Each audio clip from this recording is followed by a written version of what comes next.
BUT but কিন্তু ফিইউটি ফাট না হয়ে ফুট কেন হয়েছে? আপনাদের অনেকের মাথায় কিন্তু এই প্রশ্নটাই ঘুরপাক খাচ্ছে যে বিইউটি বাট তাহলে ফিইউটি ফাট না হয়ে ফুট কেন হয়েছে। তো আমি আজকে সেই বিষয়টা এখন আপনাদেরকে ক্লিয়ার করব, ঠিক আছে? এর আগে আমি একটু বলে রাখি, আমরা যখন ইংরেজিতে কোনো কিছু বানান করব সেক্ষেত্রে আমরা বানান করব অক্ষর দিয়ে, মানে লেটার দিয়ে। কেমন? বানান করার সময় ব্যবহার হবে অক্ষর বা লেটার, কিন্তু উচ্চারণ করার সময় যখন আপনি সেটা উচ্চারণ করবেন সেক্ষেত্রে আপনাকে ব্যবহার করতে হবে সাউন্ড। ইংলিশে 26টা লেটার রয়েছে, তার পাশাপাশি প্রায় 44টা সাউন্ড রয়েছে। দেয়ার আর অ্যাপ্রক্সিমেটলি 44 সাউন্ডস ইন ইংলিশ। তো সাউন্ড বিষয়ে আমি পরবর্তীতে একটা ভিডিও বানাবো, সাউন্ডের উপরে আপনাদেরকে একটা ক্লাস করাবো। আসলে আজকে শুধু জাস্ট আমাদের যেহেতু আলোচনা বিইউটি বাট এবং ফিইউটি ফাট না হয়ে কেন ফুট হয়েছে সে বিষয়ে আলোচনা, তো আমরা একটু এই বিষয়ে একটু ব্যাখ্যা করি। কেমন?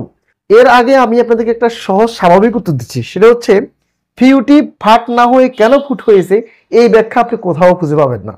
সহজ কথা হচ্ছে এটা, তার কারণ হচ্ছে এটা মূলত সাউন্ডের উপর ডিপেন্ড করে উচ্চারণটা হচ্ছে, ঠিক আছে? তো আমি আজকে কিছু সাউন্ড দেখাবো যে কোন সাউন্ডের উপর এটা উচ্চারণগুলো হয়েছে। কেমন? আপনারা যদি অক্সফোর্ড ডিকশনারি অথবা একদম হাই লেভেলের কোনো ডিকশনারি দেখেন, দেখবেন সেখানে বিভিন্ন ওয়ার্ডের পরে কিন্তু কিছু সিম্বল দেওয়া থাকে। মূলত এই সিম্বলগুলো হচ্ছে সাউন্ড। এই সিম্বলগুলোর উপর ডিপেন্ড করেই কিন্তু আপনাকে উচ্চারণ করতে হবে।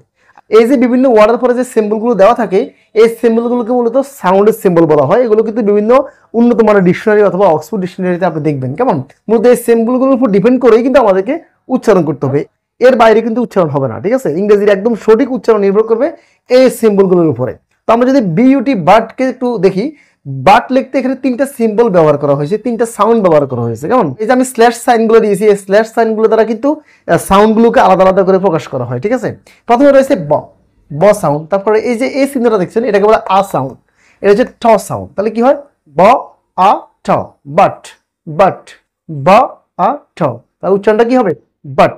তারপরে আসুন ফিইউটি, এটা কেন ফাট না হয়ে ফুট হয়েছে? এই প্রশ্নটাই তো আপনাদের সবার ছিল মনে, তাই না? এর আসলে এক্স্যাক্টলি সরাসরি আসলে কোনো উত্তর নেই, তবে আমরা যে উত্তরটা পেয়েছি অক্সফোর্ড ডিকশনারিতে সেটা হচ্ছে ফিইউটি ফুটের সিম্বল হচ্ছে 3টা। একটা হচ্ছে ফ উ ঠ, তাহলে কি হয়? ফ উ ঠ, ফুট। এটা উইস সিম্বল, এটা ডিকশনারিতে এভাবে উইস সিম্বল হিসেবে এটা দেওয়া আছে। সেই ক্ষেত্রে আমরা এই সেই সিম্বল বা সাউন্ডের উপরে ডিপেন্ড করে আমরা যদি উচ্চারণ করবো ফ উ ঠ, ফুট, ফ উ ঠ। এভাবে অক্সফোর্ড ডিকশনারিতে ফুটের পরে এই 3টা সিম্বল দেওয়া আছে, ঠিক আছে? জাস্ট আমরা ওই সিম্বলের উপর ডিপেন্ড করে কিন্তু আমরা উচ্চারণ করব, এর বাইরে কোনো নিয়ম কিন্তু এখানে প্রযোজ্য হবে না, ঠিক আছে? শুধু এখানে 3টা সিম্বল দেওয়া আছে, একটা যে ফ সিম্বল, একটা হচ্ছে উ সিম্বল, আর একটা হচ্ছে ঠ সিম্বল। তাহলে এই 3টা সিম্বলের উপরে যদি আমি ডিপেন্ড করি সাউন্ড বা উচ্চারণ করি সেক্ষেত্রে হয় কি? ফুট ফুট, ফ উ ঠ, ফুট। তাহলে এই 3টা সিম্বলের উপর ডিপেন্ড করে আমাকে উচ্চারণ করতে হবে, ঠিক আছে?